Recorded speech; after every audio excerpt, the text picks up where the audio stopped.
নবীজি এর চাইতে সুন্দরের চাইতে সুন্দর, সুন্দরের চাইতে সুন্দর। কারণ আমার আল্লাহ তাআলা আহসানুস সূরাত আপনার উত্তম সূরত দিয়া বানাইছে। ও মায়ার নবী গো, মরণের আগে আপনি নবীর দিদার যদি আমি একবার পাই, আমি পাগলার জীবনটা ধন্য হয়ে যাবে। আমি আমার নবীর রওজার সামনে দাঁড়ায় দাঁড়ায় দোয়াটা করছি, আর একটা দোয়া করছি। ও মায়ার নবী, কত মানুষ মদিনাতে আসতে চায়, তারা বাংলাদেশে টাকার জন্য হয়তো আসতে পারে না, অনেকে মনে মনে এরাদা করে তারা সম্পদের জন্য আসতে পারে না। নবী গো, আপনার একটা উম্মতেরও আপনার রওজা মুবারক না দেখে মরণ দিয়েন না। আর যদি রওজা না দেখে মরণ দেন, নবীজি আপনি আপনার উম্মতের মরণের আগে একবার দিদারে মুস্তাফা নসিব কইরা। আমি এই দোয়াটা কইরা আল্লাহর কাবা ঘরের গিলাফ দুইরা দুইরা দোয়া করছি। আর আল্লাহ তাআলা আপনার কাবা ঘর এটা বড় মর্যাদাপূর্ণ জায়গা। বাংলাদেশের মসজিদের ভিতরে এক ওয়াক্ত নামাজ পড়লে এক ওয়াক্তর সওয়াব হয়, কিন্তু আপনার কাবা ঘরের সামনে আইসা এক ওয়াক্ত নামাজ পড়লে 1 লক্ষ ওয়াক্তের সওয়াব হয়। মদিনা শরীফের ভিতরে এক ওয়াক্ত নামাজ পড়লে বান্দার আমলনামার মধ্যে 50,000 ওয়াক্তের সওয়াব হয়। ও ভাইরার বাবারা, কোন দিন তুমি 1 লক্ষ ওয়াক্ত নামাজ পড়বা, কোন দিন তুমি 50,000 ওয়াক্ত নামাজ পড়বা, তোমার নামাজ কবুল হবে কিনা এটার গ্যারান্টি তো তুমি দিতে পারবা না। কিন্তু মক্কা মদিনায় যে নামাজ পড়লে কবুলিয়ত নামাজের সওয়াব হয়। এবার আপনারা বলেন যে মক্কা মদিনা তো প্রশান্তির জায়গা, তো নেক আমল করার জায়গা, আমরা সবাই ওই শান্তির জায়গা মক্কা মদিনা যাইতে চাই কি চাই না?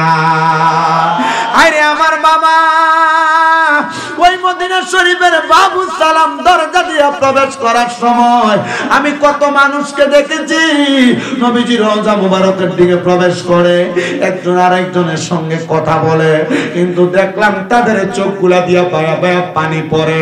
আমি বুঝতে পারছি পানি দুনিয়ার কোন সাধারণ কোনো কিছুর জন্য কান্নার পানি না, এই পানি হইল রাসূল পাকের রওজা মুবারক দেখার আবেগের পানি, ইচ্ছা পোষণের পানি। আমি একটা বুড়া মানুষও দেখছি মক্কা শরীফে প্রবেশ করতেছে আলফা হাত দিয়া, হাতের মধ্যে লাঠিটা নিয়ে বট দিয়া দিয়া যাইতেছে। কিন্তু মক্কার মধ্যে প্রবেশ করলে 3 বার তো রজম করা লাগে, তাড়াতাড়ি পাঠানের মতো হাঁটা লাগে। আমি একটা চক্কর দিয়ে এসে দেখলাম ওই বুড়া মানুষের হাতে লাঠি নাই, লাঠি ছাড়াই ওই বাঙালি বেটাটা এভাবে এভাবে হাঁটতেছে। আমি তাওয়াফ করার পরে চিন্তা করলাম একটু কথা বইলা দেখি বেটার বাড়ি কোথায়। আমার বাড়ি জামালপুরের মেলান্দহ থানা। আমি জিগাইলাম, এ আব্বা, আপনার হাতে না লাঠি ছিল, আপনি যেভাবে হাঁটতেছে? আমারে কয়, হুজুর মক্কার ঘরের সামনে আসার কারণে আমার মনে হয় আমার শরীরের মধ্যে কই থেকে জানি শক্তি চলে আসছে। এ আব্বুজিরা, টাকা পয়সা ধন সম্পদ হইলে আপনি 2-3 লাখ টাকা হইলে জায়গা জমি কিনা রাখেন, আমি আপনার কাছে করজোরে আবদার করব, আপনার কাছে 2-3 লাখ 1 লাখ টাকা হইলে ব্যাংকে নিয়ে জমা দেন। আর এই টাকা আপনার ব্যাংকে পড়ে থাকবে, সন্তানকে জোড়ায় দিয়া যাবেন, সে তার মতো করে ব্যবহার করবে। আমি বলবো ব্যাংকে না জমে জায়গা জমি না কিনা একটা বার হলো মক্কা মদিনা যান, যে জায়গায় করলে দোয়া করলে দোয়া কবুল হয়, ওই জায়গায় যে দোয়া করে আসেন, দেখবেন আমার আল্লাহ তাআলা আপনার দোয়ার বরকতে আপনার সন্তানদের আত্মীয় স্বজনদের সম্পদ দান করবে। এবার আপনারা বলেন এমন মর্যাদাপূর্ণ জায়গা মক্কা মদিনা আমাদের প্রত্যেকের যাওয়ার দরকার আছে না নাই? আরে আল্লাহর কাবা ঘরের কালো গিলাফ ধরলেই তো তোমার চোখের পানি বায়া বায়া পড়বে। হাজরে আসওয়াদ পাথরে চুমা দেওয়ার জন্য কত পারাপারি চলে। আপনাদের দোয়ার বরকতে আমি গুনাহগার বান্দা একটানা 11 বার হাজরে আসওয়াদ পাথরে চুমা দেওয়ার সৌভাগ্য আমার হইছে। শক্তির দরকার লাগে রে যুবক, কক্সবাজার ট্যুর দেওয়ার জন্য তুমি 10-15-20 হাজার টাকা বাজেট করো। আমি তোমার পাউডির মধ্যে হাত দিয়া বলি, কক্সবাজার ট্যুর দিলে তোমার সওয়াব হবে না, গুনাহ হবে। কিন্তু এই টাকাটা জমায়া রাখো আর মনে মনে নিয়ত করো যে আমি এই টাকাটা দিয়া মক্কা মদিনা যাইতাম। জানুনি নিয়াতুল মুমিনিন খায়রুম মিন আমালি, মুমিনের নিয়ত তার আমলের চাইতে উত্তম। যদি মক্কা মদিনা না যাও, যদি তুমি মারা যাও, আমল নামার মধ্যে মক্কা মদিনা যাওয়ার সওয়াব হইয়া যাবে। এ পর্দার অন্তরালের আমার মা, তোমার স্বর্ণ গয়নার অভাব নাই। তোমার স্বামী প্রতি বছর বছর তোমার বিদেশি টাকা দিয়া 1-2 ভরি স্বর্ণের চেইন বানায়া দেয়, তোমার কানের দুল বানায়া দেয়, হাতের চুড়ি বানায়া দেয়। মাগো মরার পরে এগুলা তারা ভাগাভাগি করে নিয়ে যাবে তোমার সন্তান আত্মীয় স্বজনরা। আমি বলবো 1 ভরি স্বর্ণ বিক্রি করে স্বামীর হাতে টাকাটা তুলা দাও, আর দিয়া বলবা এই টাকাটা দিয়ে আমার আল্লাহর রাস্তে আপনি মক্কা মদিনা পাঠান। এত শান্তির জায়গা, এত আরামের জায়গা।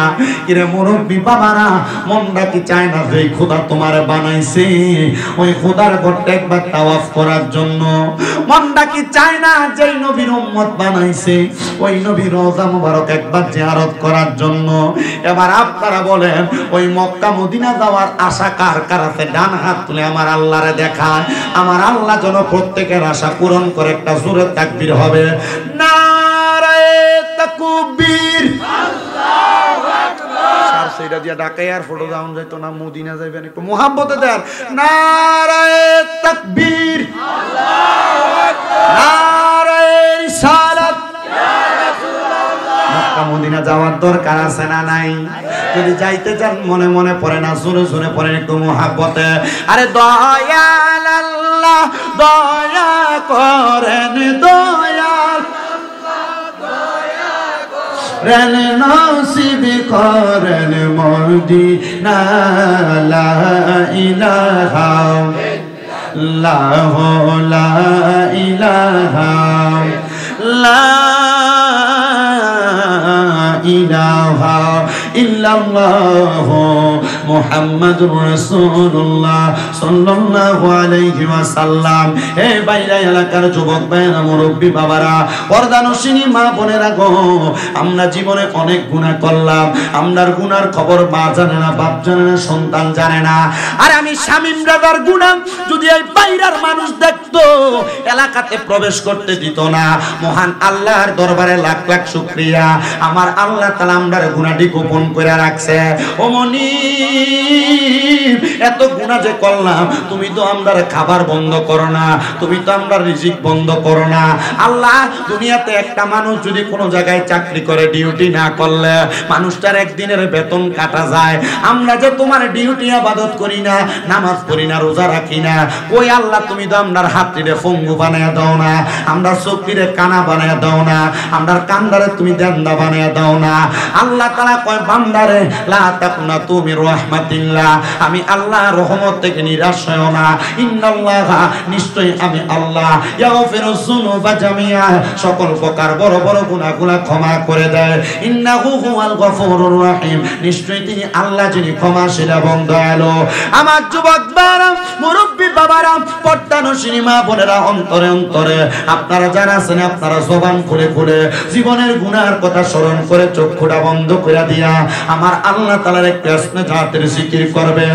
একসাথে জিকির করবেন, এমন ভাবে জিকির করবেন যেন আল্লাহ তাআলা আপনার গুনাহগুলো আজকের মাহফিল থেকে maaf করে দেয়। একটু মোহাব্বতের আওয়াজে উচ্চ কণ্ঠে আল্লাহ তাআলার জিকিরটা করেন, আর জোরে জোরে ডাকবেন আল্লাহ আল্লাহ আল্লাহ আল্লাহ আল্লাহ আল্লাহ আল্লাহ আল্লাহ আল্লাহ আল্লাহ আল্লাহ আল্লাহ আল্লাহ রাসূলুল্লাহ আমরার চোখের মনি মক্কি মাদানি হাবিবুল্লাহ আমরার চোখের মনি মারহাবা আল্লাহ আল্লাহ রাসূলুল্লাহ আমরার চোখের মনি মক্কি মাদানি হাবিবুল্লাহ আমরার চোখের মনে মারহাবা আল্লাহ আল্লাহ রাসূল পাইলে খোদা পাবি, সেই কথা কোরআনে শুনে আল্লাহ তাআলা করছেন ঘোষণা। মারহাবা আল্লাহ আল্লাহ রাসূল হইল ঈমানের মূল, এই কথাতে কইরো না বলে রাখো না প্রেম অন্তরের মাঝেতে মক্কি মাদানি রাসূলুল্লাহ আমরার চোখের মনি মারহাবা আল্লাহ আল্লাহ। জবান খুলে আল্লাহটা স্মরণ নাই রাসূলুল্লাহ আমরার চোখের মনি মক্কি মাদানী রাসূলুল্লাহ আমরার চোখের মনি মারহাবা আল্লাহ আল্লাহ আবু বকর দেখলো নবীরে জায়গা পাইল নবীর কাছে তাই তো ভালোবাসো সেই নবীকে মারহাবা আল্লাহ আল্লাহ হযরত ওমর ওসমান আলী ভালোবাসলো সেই নবীকে তাই তো ভালোবাসো সেই নবীকে মক্কি মাদানী রাসূলুল্লাহ আমরার চোখের মনি মারহাবা আল্লাহ আল্লাহ আল্লাহ আল্লাহ আল্লাহ আল্লাহ আল্লাহ আল্লাহ আল্লাহ আল্লাহ রাসূলুল্লাহ আমরার চোখের মনি মক্কি মাদানী রাসূলুল্লাহ আমরার চোখের মনি মারহাবা আল্লাহ আল্লাহ আল্লাহ আরাম পাতায় জানাম পাতায় কত পানি ঝরে শেষ বিদায়ের গোসল দিব বড়ই পাতার জলে মারহাবা আল্লাহ আল্লাহ আতর গোলাপ সুরমা চন্দন ছিটাই দিব রে আতর গোলাপ সুরমা চন্দন ছিটাই দিব রে ও প্রাণের মোহাম্মদ মাওলা রে তুমি ধীরে ধীরে ফিরে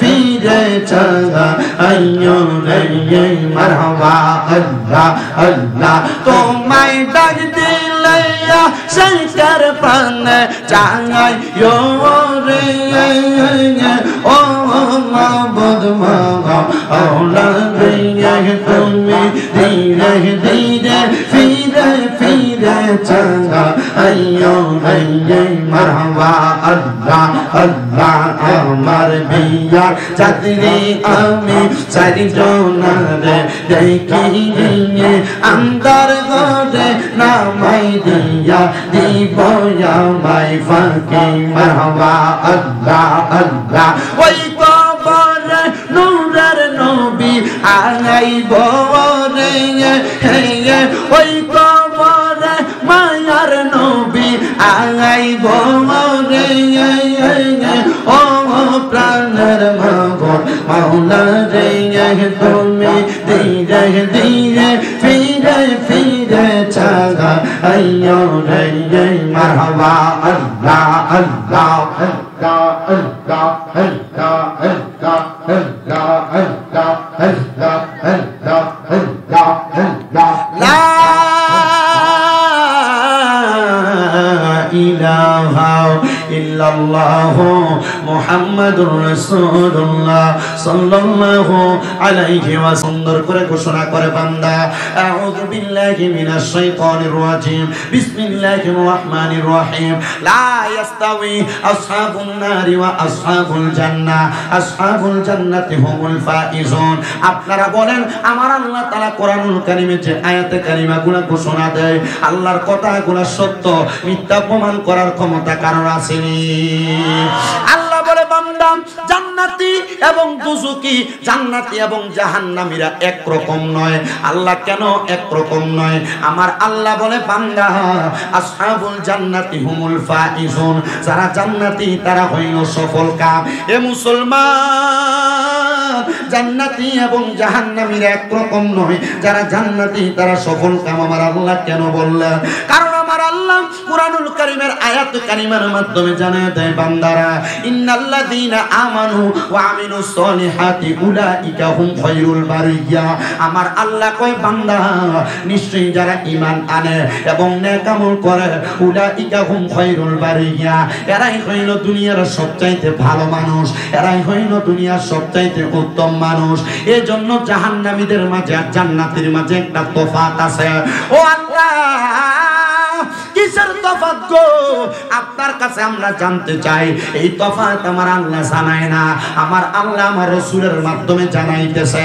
যারা জান্নাতি তারা দুনিয়ার জমিনে চলার খাসিয়ত হবে বড় সুন্দর, জান্নাতীদের চলাফেরা করার রসুম হবে সুন্দর, জান্নাতীদের চলাফেরার তরিকা হবে বড় সুন্দর। মায়ার নবী গো কেমন ভাবে চলাফেরা করবে? বলে এমন ভাবে ঈমান নিয়ে চলবে, এমন ভাবে নেক আমলগুলা করবে। এই ঈমান এবং নেক আমলের পাওয়ারের কারণে বান্দা মারা যাওয়ার সময় সুন্দরভাবে মারা যাবে।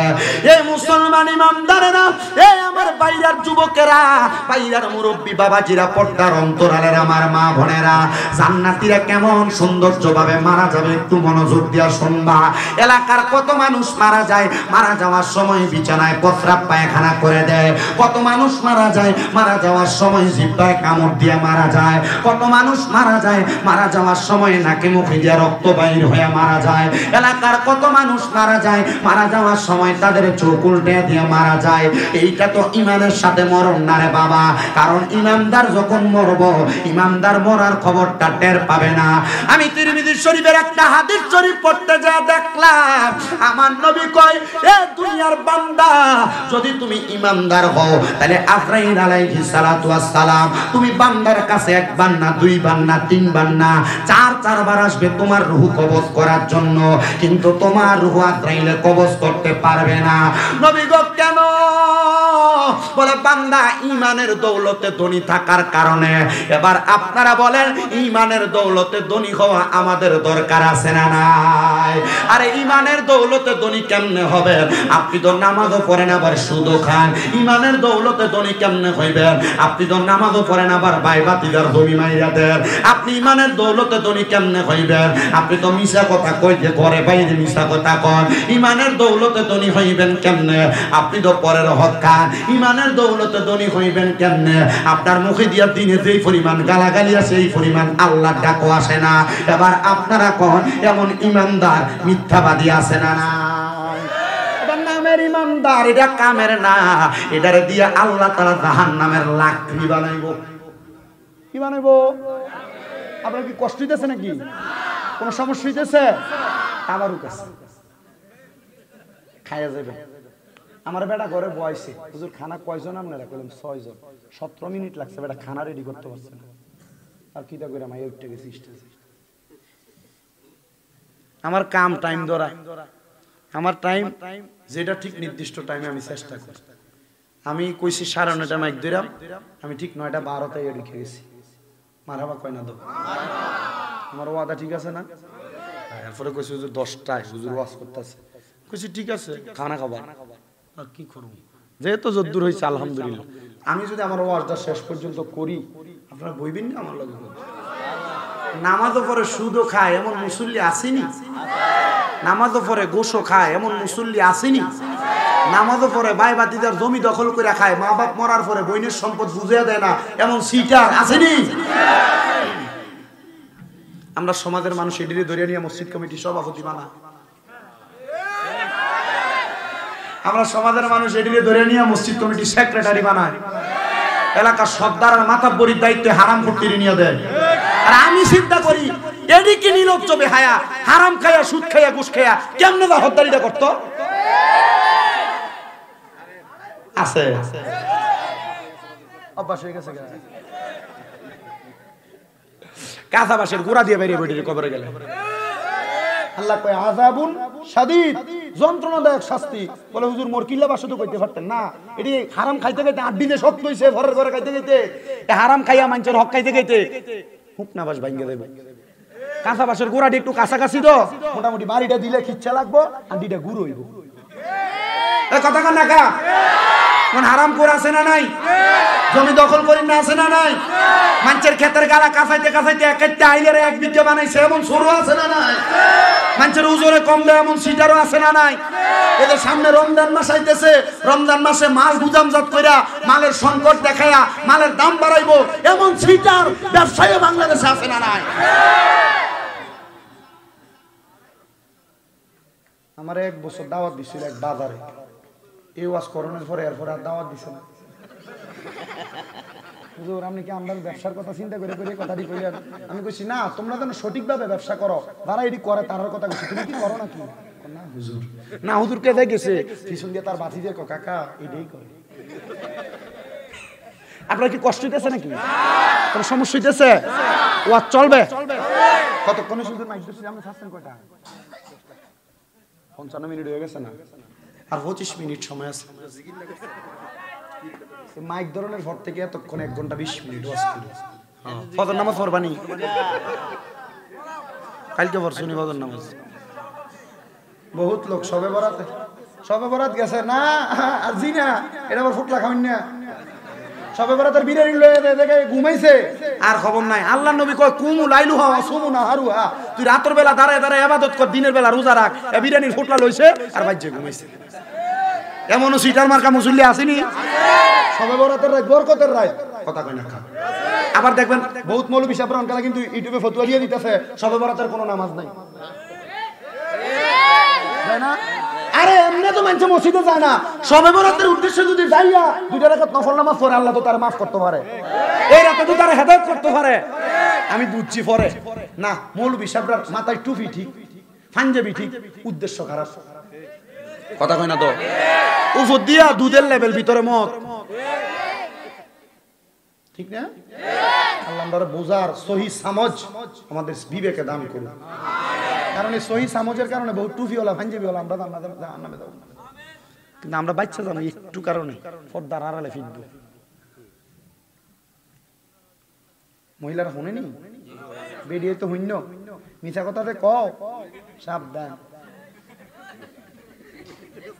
জামার পকেটের টিয়াতে চুরি করো, সাবধান। তবে খাইও চুরি করে খাওয়া যায় জামাই টিয়া, যদি জামাই কিপটা হয়, টিয়া পয়সা খুঁজলে যদি না দেয় তাহলে জামাই টিয়া চুরি করে খাওয়া যায় আছে। তবে বাপের বাড়িতে ফাঁসার করো না, বাপের বাড়িতে ফাঁসার না করলে জামাই টিয়া চুরি করে খাওয়ান যায় আছে, খাইয়া কইয়া দিবে। আর কি ওয়াজ করতাম বেরিয়েতের পক্ষে, আর আমার ওয়াজ শুনে বেরিয়েছে। আপনার যে পরিমাণ বেড়ায় এর থেকে বেশি বেরিয়েছে আমার ওয়াজ শুনে, আজকেও বেশি করবেন না। কিতা ওই দিন ওই যে এখানে কি কয় ধনপতি খোলা গেছে, ও হুজুর এই বেড়াই যা দেখছেন বেরিয়ে 3 গুণ বেশি। আমি বললাম তুই তারা খাওয়াইবানি? কি রাম হুজুর কোনোরকম বাগযোগ করে খিচুড়িটা খাইতে হইব আমরা, তো বেরিয়ে আইসি কি লেগা? হুজুর আপনার সাইতে আইসি, ইউটিউবে যে ওয়াজ শোনে, মা বাপের ওয়াজ করেন কান্দে, এই মা বাপের ওয়াজ না কান্দে নিয়ে ফুটে দিয়ে আমার মাদ্রাসা কুমিল্লা নূরপুর চক বাজারে এই ফোলাটারও দিয়েছে, তার লগে তার কি একটা ভাইফুট নাকি ইয়াসিন এটারও দিয়েছে। অনেক ফোলাপান আছে মুরাদনগরের, অনেক ফোলাপান আমার মাদ্রাসা, মহিলা শাখায় মহিলা মাদ্রাসা আছে অনেকে। দোয়া করবেন না আপনারা? আমার মাদ্রাসার ফোলাপাইনের লেগে দোয়া করবেন, আমার ফোলাপাইন আপনাদের লেগে দোয়া করে। প্রত্যেক সময় আমার এই বাচ্চারা তাহাজ্জুদ পড়ে, ছোট ছোট বাচ্চারা তাহাজ্জুদ পড়ে। প্রত্যেক দিন আসরের নামাজের পরে খতমে খাজেগানের পরে ফোলাপাইন কান্দে 10 মিনিট, ছোট ছোট ফোলাপাইন যা দেখবেন চোর পানি পরে। আমার এই জায়গার শিক্ষা এটা, মানে আমার কথা হইলো এই ফোলা এই মাদ্রাসা থেকে যাওয়ানোর পরে ঈমান আর আমলের দৌলত যেন তার থেকে না সরে, যদি রিস্কও চালায় তখন আমল আখলাক ঠিক থাকে তার। কথা আমি বুঝতে পারছেন আপনারা? আল্লাহ কবুল করুন, আমিন। 2 ফোলা দিয়ে গেছে নরসিংদীর থেকে, হুজুর আমার ফোলার লোকদের কথা কইতাম, তারা দেখাইছি আমি আপনার ফুতে রোজা রাখছে, আর কোন কি রোজা রাখছে দূরে ফোলা। শুধু আমার লাগে দোয়া করবেন, আমার মাদ্রাসাগুলো লাগে দোয়া করবেন। আমার জীবনে বড় স্বপ্ন বিশাল একটা কমপ্লেক্স আকারে মাদ্রাসা করতাম, মরে গেলে এটার পাশে আমার মাটি দিব, ফলাইন কোরআন তেলাওয়াত করব, সওয়াব আমার নামাজ যাইব। আল্লাহ কবুল করুন। তো যেই কথা বলতেছিলাম আমার বাবারাম, ঈমানের দৌলতে ধনী হওয়া লাগবে। দুনিয়ার দৌলত সবার আছে, ঈমানের দৌলত সবার থাকে না। ঈমানের দৌলত যার আছে তার মতো ধনী আর কেউ টোকায়া পাইবা না। এবার বলেন ঈমানের দৌলত আমরার করার দরকার আছে না? না, ঈমানের দৌলত যদি তোমার থাকে রে মুসলমান, ওই দৌলত তোমার থাকলে আজরাইল তোমার কাছে চাইবার আসব, রূহ নিতে পারতো না। বলে মায়ার নবী কেন রূহ নিতে পারবে না? কারণটা জানতে চাই, আপনি বলেন না।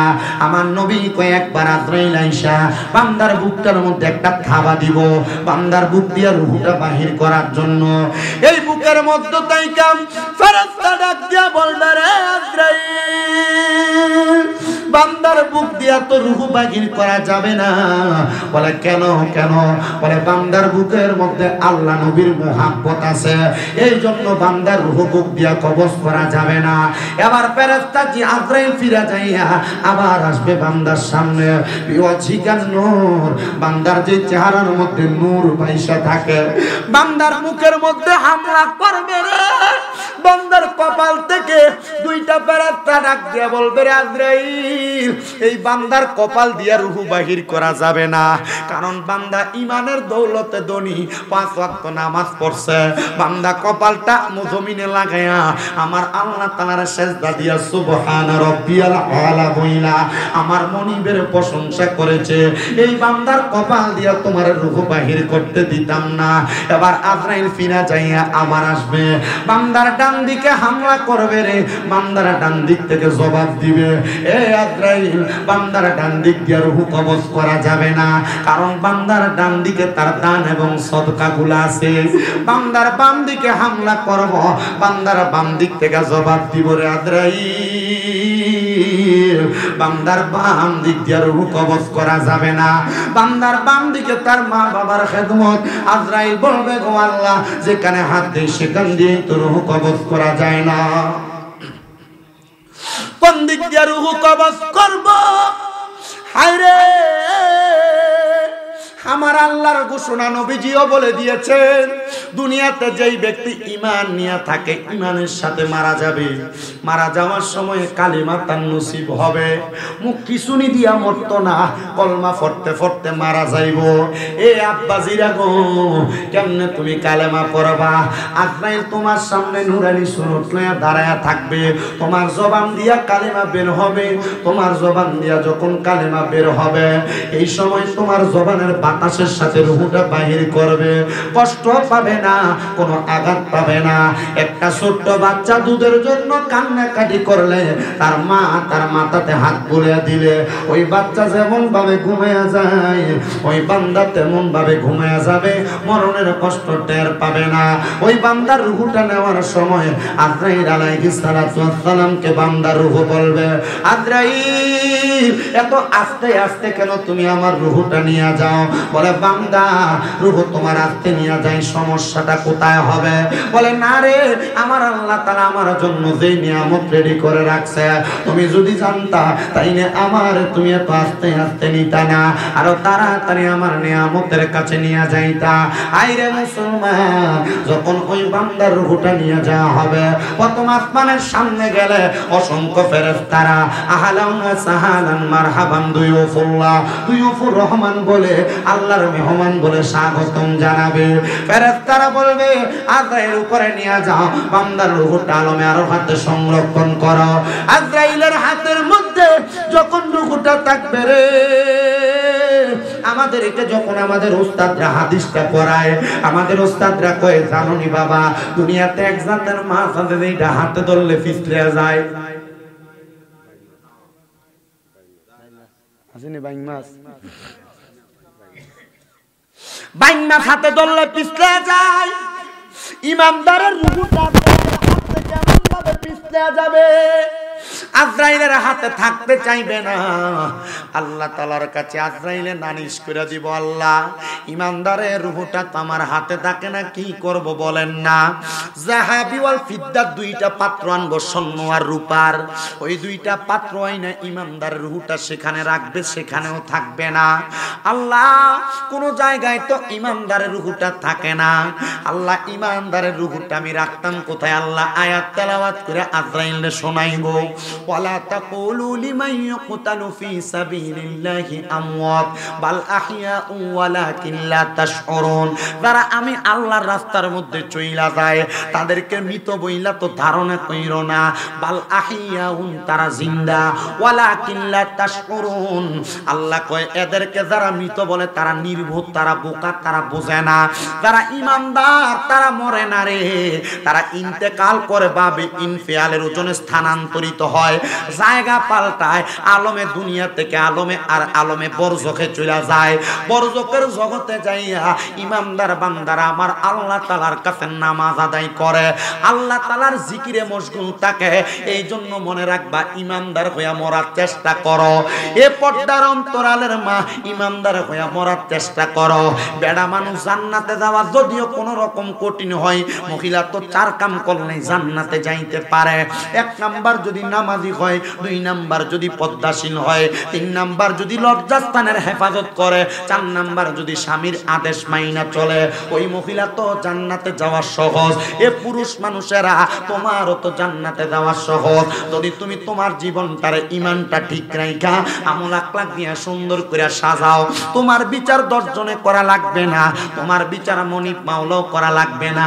নিজের বিবেককে তুমি প্রশ্ন করো, তুমি তোমার জবাব পেয়ে যাবে। আশেক বলে, ওরে শেষ বিচারের কঠিন দিনে গো তুমি সাজিবে হাকিম, আমার কি আর উপায় হবে মাবুদ, ধরা যদি পড়ি সেই বিচারের দিন। ইন্না বাতশা রাব্বিকা লাশাদীদ, নিশ্চয় আল্লাহর ধরা শক্ত ধরা। যদি দইরা ফেলে জবাব দিতে পারবা না, এই মহিলা স্বামীর অবাধ্য হইলে জবাব দিতে পারবা না, স্বামীর হক যদি নষ্ট করো জবাব দিতে পারবা না, মনিবের হক নামাজ যদি ছাড়ো জবাব দিতে পারবা না, রোজা যদি ছাড়ো জবাব দিতে পারবা না। হায়রে মুসলমান, সামনে যে মাহে রমজান মাস আসতেছে, মুমিন মুসলমানের জন্য সুখবর। কিন্তু যারা মুমিন দাবি কইরাও রমজান মাসে শাটার লাগায় লাগায় পর্দা লাগায় লাগায় খাইব, তাদের জন্য দুঃসংবাদ।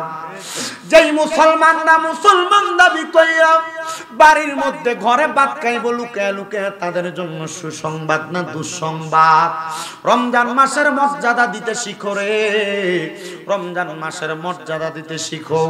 অনেক হিন্দু মানুষ রমজান মাসকে মর্যাদা দিয়া এরাও নাজাত পায়া গেছে, কিন্তু তুমি মুসলমান নাজাত পাইবা দূরের কথা, তুমি রমজান মাসে রোজা রাখো না, নামাজ পড়ো না, তারাবিও নাই, সাহারিতেও নাই, ইফতারেও নাই। মুসলমান, আল্লাহর নবী বলে দুনিয়ার জমিনে কোন মুসলমান যদি মাহে রমজানের চাঁদ উদিত হওয়ার পর থেকে একটানা তারাবির নামাজগুলো আদায় করে, প্রত্যেক দিন সুন্নাহ আদায় করার লক্ষ্যে সাহারিগুলা খায়, যদি মাহে রমজানের রোজাগুলা সকাল সুবে সাদিক থেকে সন্ধ্যা পর্যন্ত রাখে, নিজে ইফতার করে, অন্য কোন মিসকিনদেরকে ইফতার করায়, আমার আল্লাহ তাআলার জাহান্নামের আগুন বান্দাকে স্পর্শ করতে পারবে না। কিন্তু তুমি কেমন ভাবে চলো? মুসলমান দাবি করো, মুসলমান দাবি করো, রমজান মাসে তোমার মধ্যে রমজানের কোন সওগাত কাজ করে না, রমজানের কোন তাকওয়া কাজ করে না, রমজানের মধ্যে খোদাভীতি তোমার কাজ করে না। অন্যান্য দিন যেমন ভাবে মানুষকে ঠকাইতা, রমজানে তেমন মানুষকে ঠকাও। অন্যান্য দিন মানুষের সাথে যেমন মিথ্যা বলতা, রমজানে তেমন মিথ্যা বলো। অন্যান্য দিন যেমন ভাবে তুমি মানুষের সাথে খারাপ ব্যবহার করতা, রমজানে তুমি এমন ভাবে করো। অন্যান্য দিন যেমন ভাবে নামাজ পড়তে না, রমজানে এমন নামাজ পড়ো না। কি জবাব দিবা মনিব মাওলার কাছে?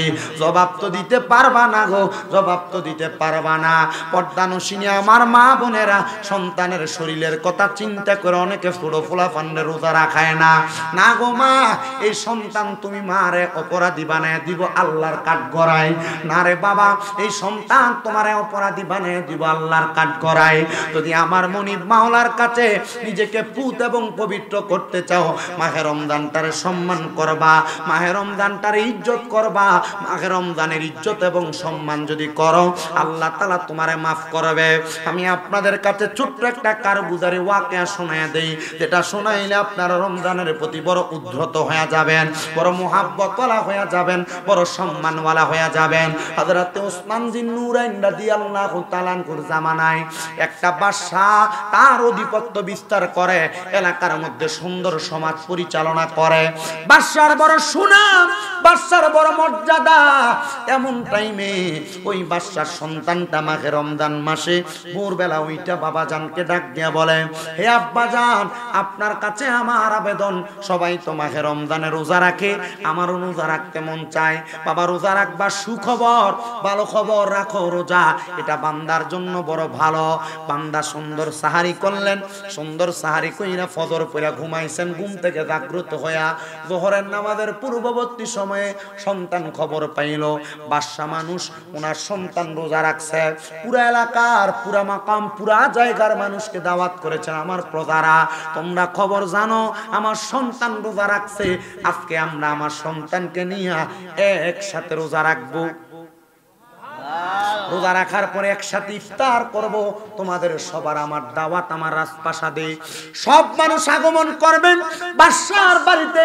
সুন্দর ইন্তেজাম, বাদশার সন্তান রোজা রাখছেন, আমরা তার সঙ্গে ইফতার করব। যোহরের নামাজের পূর্ববর্তী সময় ডাক দিয়া সন্তানকে, আব্বা আমার বড় কষ্ট হয়, রোজা রাখা অসম্ভব। বাদশা চিন্তা করলেন এই ছেলে রোজা রাখছে বিদায় সবাইকে দাওয়াত করলাম, সন্তান সবাই নিয়ে ইফতার করবো, কিন্তু এই ফুতে তো রোজাটা ঠিক মতো রাখতে পারবে না, এখনই কই অবস্থা খারাপ। বাদশা চিন্তা করলেন সম্মানের ব্যাপার, রোজা যদি না রাখে ইফতার করবে কিভাবে? কারণ রাসূল পাক সাল্লাল্লাহু আলাইহি সাল্লাম এভাবে বলছেন, যে ব্যক্তি মাহে রমজানের রোজাগুলো রাখে নাই তারা যেন ঈদুল ফিতরের ঈদগার কাছে দিও না আসে। আর ঈদের দিন দেখবেন এই মাশাআল্লাহ সুন্দর যে নতুন কাপড়টা লাগাইয়া সামনের কাতারে, ঠিক কিনা? বহুত মুসল্লি আমার লগের এক হুজুরে রাস্তা দিয়ে যাওয়ার সময় এক ইফতার ফাটিতে গত বছর একবার দেখছে বেটা সিগারেট টিগারেট টাইম না খেতের গালার থেকে ইফতার ফাটিতে একবার হুজুরের সামনে। তো সামনে আর সবার সামনে তো কইতে পারে না। তো ইফতারের পরে জিগাইল, কাকা আপনারা না দেখছিলাম আপনি রোজার মেয়ে দিন আসরের পরে সিগারেটটা খাইতেছেন, আমি মসজিদ থেকে বাড়ি আইয়ে দেখছি, আপনি যেমন সবাই আক্কাতারে ইফতারটা করলেন, কাহিনীটা কি? ও কাকা আমি চিন্তা করছি রোজা না রাখছি না, ইফতারটা যদি না করি কেমন দেখা যায়? আল্লাহ যদি আমার জিগায় রোজা না রাখতে পারছস না, ইফতারটাও করতে পারছস না, আমি কি জবাব দেব? এই চিন্তা কইরা কাকে ইফতারটা করতাম। আমার কয় চিন্তা করছেন কত ব্রিটিশ বেড়া।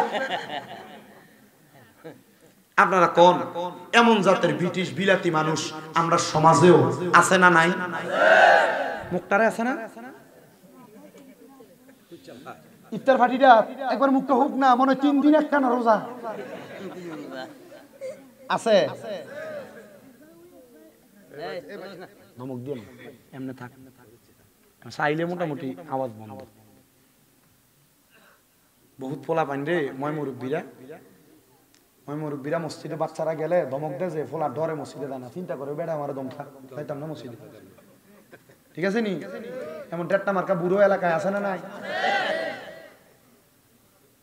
আব্বা ফোলা ফাইন্ডে দম খাইন না, ফোলা ফাইন যদি সেজদাত গেলে আপনার ভিডিওর উপর একটা বইও থাকে, মনে করবেন এটা আপনার লেগে ভালো খবর। রাসূলের পাকের ঘোষণা, যদি তোমরা সেজদায় যাওয়ার পরে তোমাদের পেছনে বাচ্চাদের কিচির মিচির আওয়াজ না শুনতে পাও, তোমরা মনে করবা তোমাদের সামনের ভবিষ্যৎ বড় খারাপ।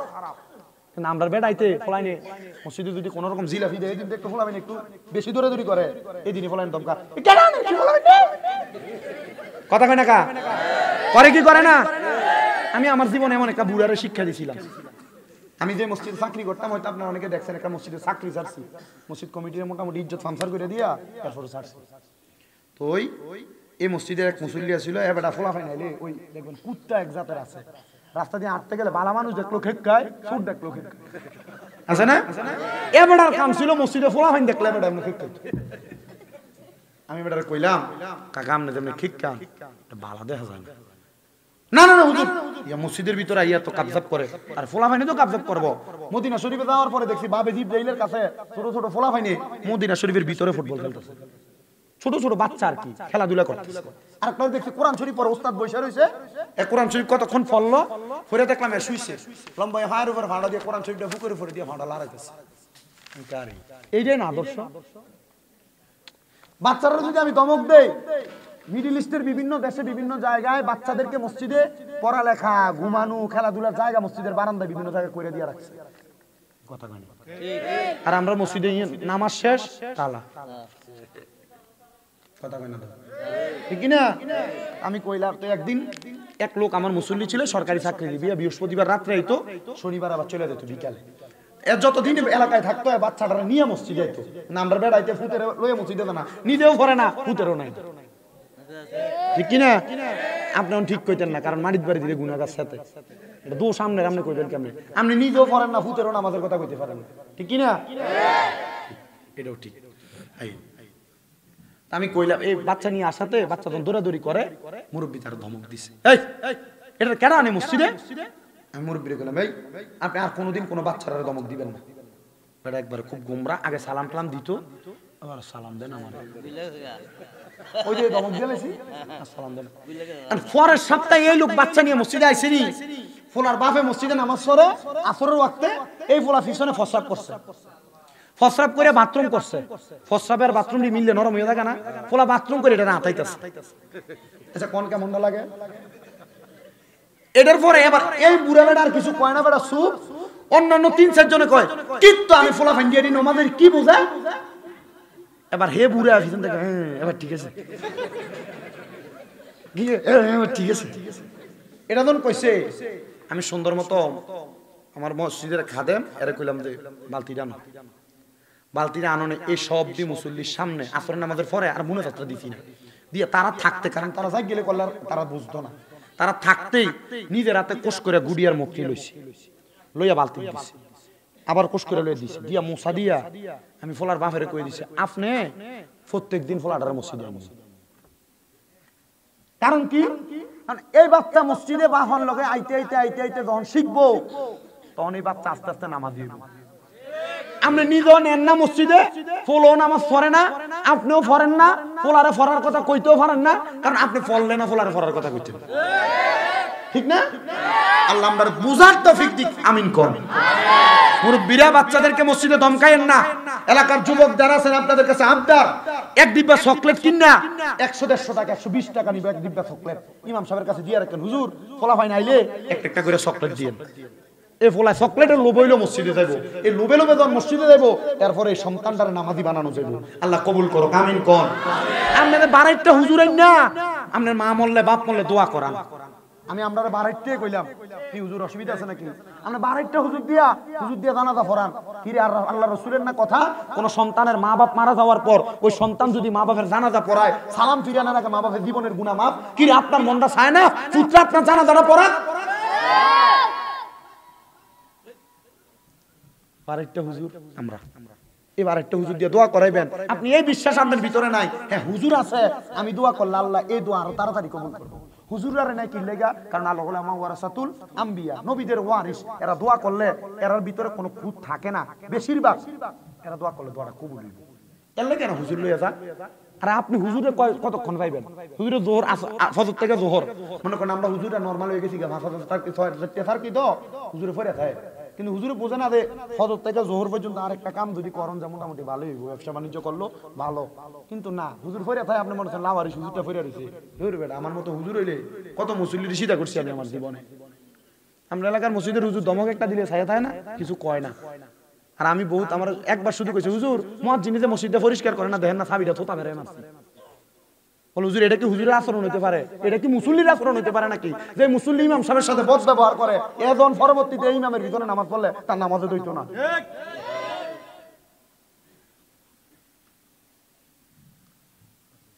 আপনার এলাকার ইমাম সাহেবের লগে আমার যোগাযোগ নাই বাবা আল্লাহর কসম এটা আমার হিকেও দিছে না দিতে আমি চিন্তা করি মাঝে মাঝে বহু মসজিদ কমিটি জালেমের কাতারে থাকবো কি লেগা বেতন দেয় 6000 দমক দেয় 6 লাখ টাকা বেতন দেয় 8000 টাকা দমক দেয় এই এর বিবেক নাই তো আর দৈনিক একটা লোক যদি মাটি কাটে এর বেতন 500 টাকা আপনি বেটার যে বেতন দেন 6-7,000 টাকা এর লেগে চিন্তা করছি মসজিদ কমিটির যদি আল্লাহ কয় তুই যে হুজুরটা আলহামদুলিল্লাহ আদায় করি আল্লাহ কবুল করুক আমিন কোন আর জোরে কোন আমিন এ মুসলমানেরা সন্তানদেরকে রোজা রাখাইবেন সন্তানদেরকে ইবাদতের প্রতি আকৃষ্ট করাইবেন নিজেও করবেন করার দরকার আছে না নাই বাসার ফুতে ডাক দিয়া কয় আব্বা রোজারে রাখছি জোহরের আযান তো এখনো দেয় নাই রোজাটা রাখা আমার লাগি বড় কষ্টকর হইতাছে বাদশা তো ইজ্জত খাইব রে, সব যদি আইয়া হনে আমার ফুতের রোজা নাই, আমি মানুষের কইছি আমার ফুতের রোজা রাখছে, এর লাগে আমার বাড়ি তোমরা সবাই ইফতারের দাওয়াত, আইয়া কইলে কি করব? বাদশা রুজি ডাক দিয়া কয় হুজুর আপনি আমার অনুমতি দেন, আপনার অনুমতি পাইলে আমি আপনার সন্তানটার রোজাটা সন্ধ্যা পর্যন্ত রাখানোর ব্যবস্থা করব। বলে কিভাবে? বলে আমাদের এলাকার একজন বুদ্ধিমান উজির ব্যক্তি আছে, যার কাছে গেলে এই রোজাটা সুন্দরভাবে রাখানো যাবে। বাদশা ঘোড়ার পিঠে উঠায়া ওই বাচ্চা নিয়ে চলে গেছে। এই উজির ব্যক্তির কাছে যায় ডাক দিয়া কই উজির রে, আমার সন্তানটার তো রোজাটা সন্ধ্যা পর্যন্ত রাখানোর দরকার, কেমনে রাখাইতাম?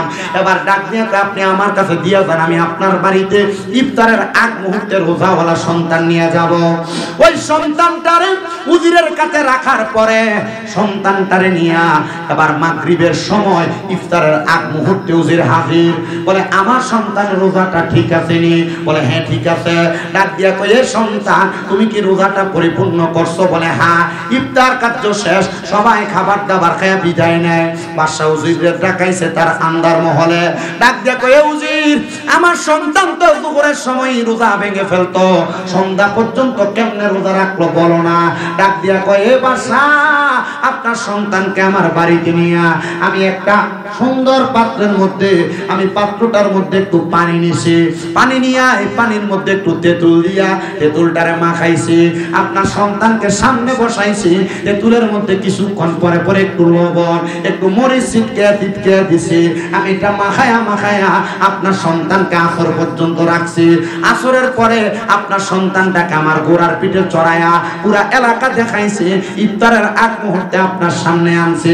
মানে আনছো তো কথা সত্য, আমার সন্তানের রোজা কি এখনো বিরাজমান? ডাক দিয়া কই বাদশা চিন্তা করবেন না, আপনার সন্তানের রোজাটা কষ্ট কইরা হইল একটা রোজা আমি বান্দারা খাইতে পারছি। ও মা বোনেরা, ফুতের শরীর নষ্ট হইয়া যাইব এই কথা চিন্তা কইরা ফুতের রোজা রাখায় না, জিয়ের শরীর নষ্ট হইয়া যাইব এই কথা চিন্তা কইরা রোজা রাখায় না। আর শরীর যেই দেখো যে হায়াত দিছেন আল্লাহ, ওই আল্লাহই তো বাঁচায় রাখবো এই কথা চিন্তা না কইরা রোজা রাখাইও না, এমন কর্ম কইরো না। আরে আমরা ছোটবেলায় আমরার মার আমরারে নিজেই তো কইতো, বলে সন্তান রোজা রাখো, আমি তো পারি না, বলে অর্ধেক রাখ জোহর পর্যন্ত। অর্ধেক রোজা কি রোজা? তো 2 দিন অর্ধেক করে থাকলে একটা, আসলে কি রোজা হয়নি? এটা হলো বাচ্চারা রোজা রাখার অভ্যাস করানো। ফলা মাইনারে কইেন বলে অর্ধেক রোজা রাখ, সকাল থেকে দুপুর পর্যন্ত না খেয়ে থাকলে তখন অভ্যাস হইব, এরপরে এটা আসর পর্যন্ত থাকতো, এরপরে এটা মাগরিব পর্যন্ত থাকতো। অর্ধেক রোজা না জায়েজের ফতুয়া সব জায়গায় চলে না, কথা কই না, না জায়েজের ফতুয়া সব জায়গায় চলে না। মাঝে মাঝে কোন না জায়েজ জিনিসে কোন ভালো কাজ সম্পাদন করানোর লাগা এটারও কোন জায়গায় জায়েজ করানো লাগে, কথা কই না কা? আল্লাহ আমরারে বোঝার তৌফিক দান করুন, জোরে কোন আমিন, আর মুহাব্বতের আওয়াজে কোন আমিন।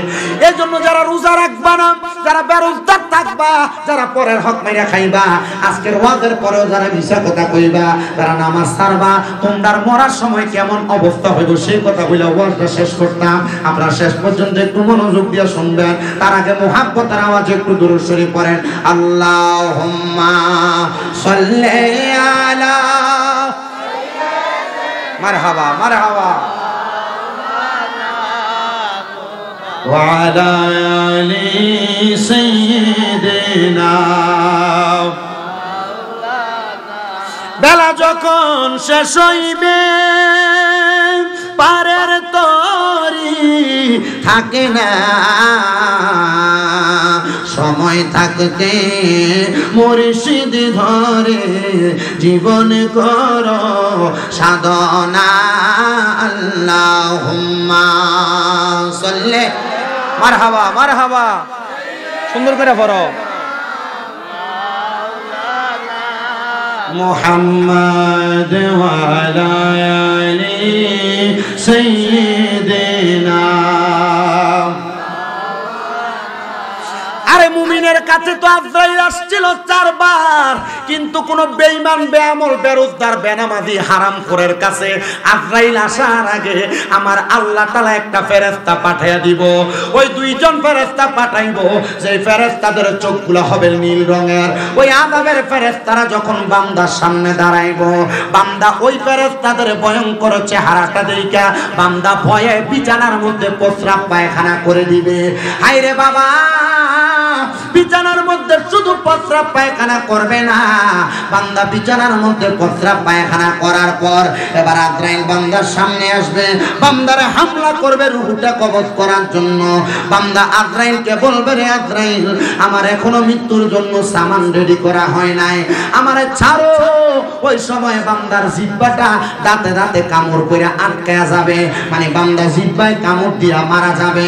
বান্দা তার চোখের ইশারা দিয়া বোঝানোর চেষ্টা করবে, কিন্তু বান্দার চোখগুলা তখন কপালের দিকে ফিরা যাবে, উল্টে যাবে।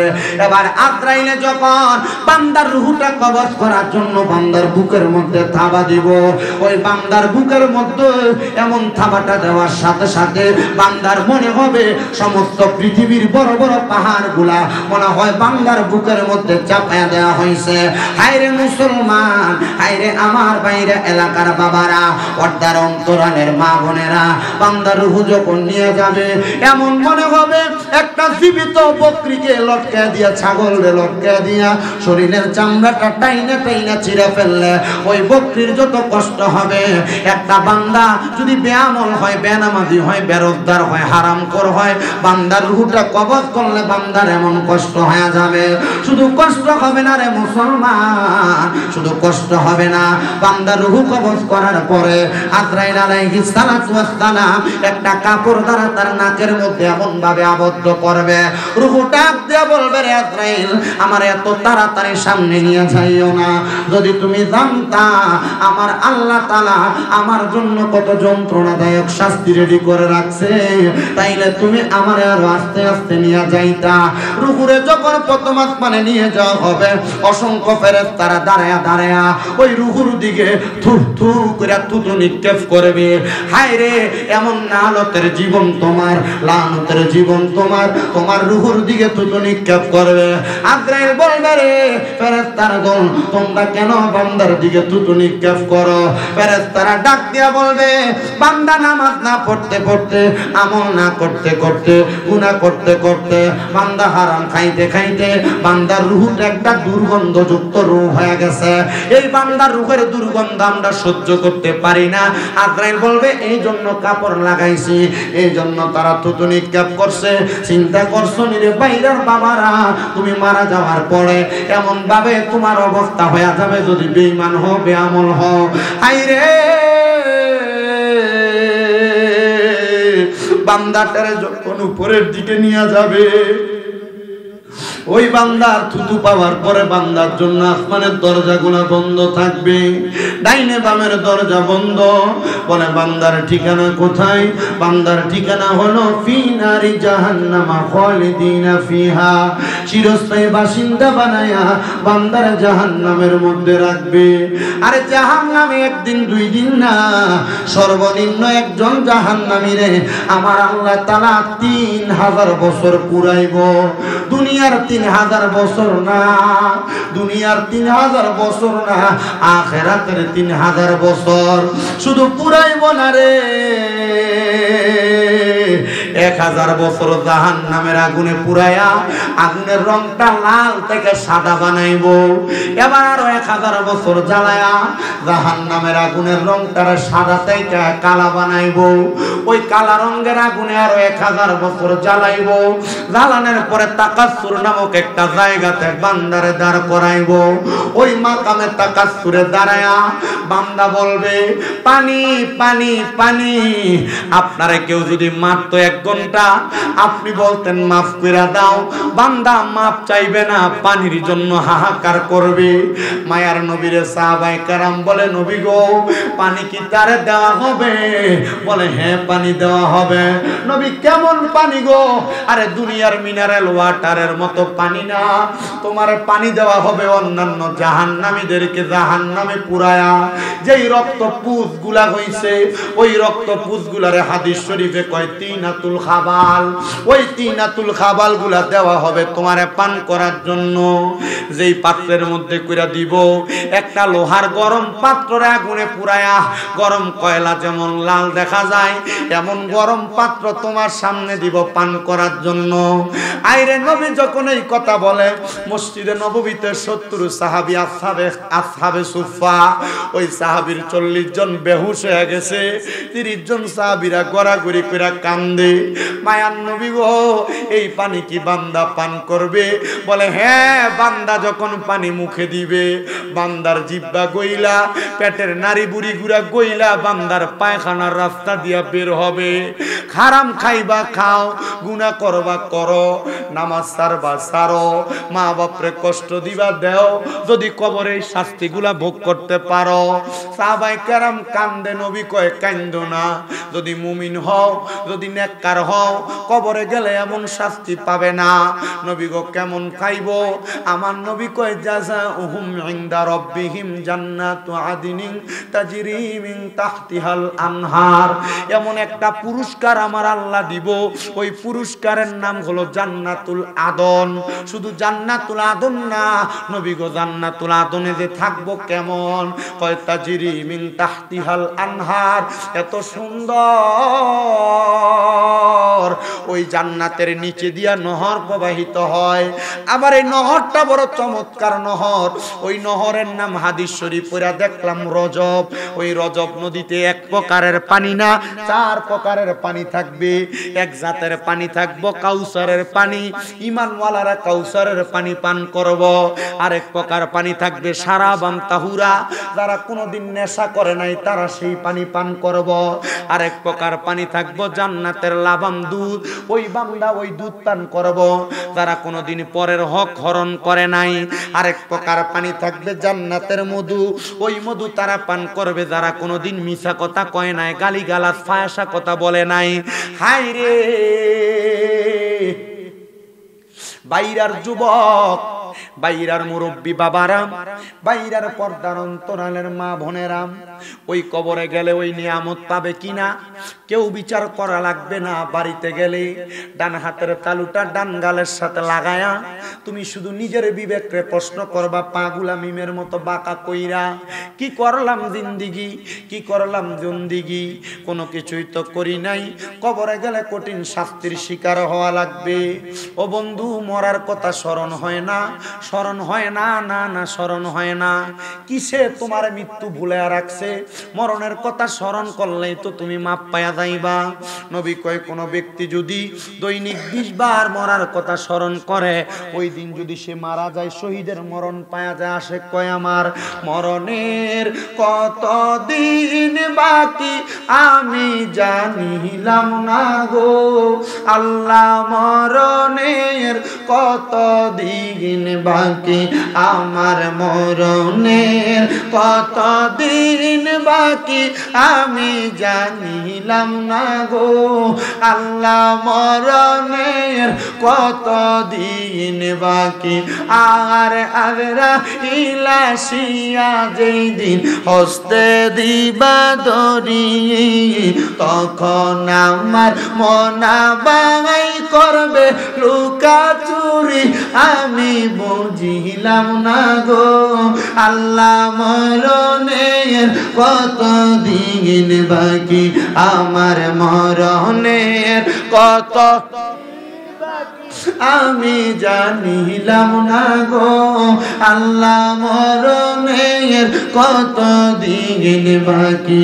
আর হায়াত হইল হাতে বাইরে, মত হইল পায়ে, যেই জায়গায় যার মরণ লেখা সেই জায়গায় সে মরে আমি বুঝিলাম না গো আল্লাহ, মরণের কত দিন বাকি আমার মরণের কত দিন বাকি আমি জানিলাম না গো আল্লাহ মরণের কত দিন বাকি এ মুসলমান ওই কবরে গেলে জান্নাতের মধ্যে থাকবা চিরস্থায়ী বাসিন্দা হইয়া শুধু বাসিন্দা হইয়া থাকবা না আমার নবী আল্লাহর কোরআন থেকে বলে খালিদিনা ফিহা আবাদা এই শব্দটা বড় মারাত্মক আবাদা শব্দ লাগায় কয় বান্দা শুধু জান্নাতে থাকবে না জান্নাত থেকে বের হতে চাইবে না নবী গো ওই জান্নাতে কে থাকবে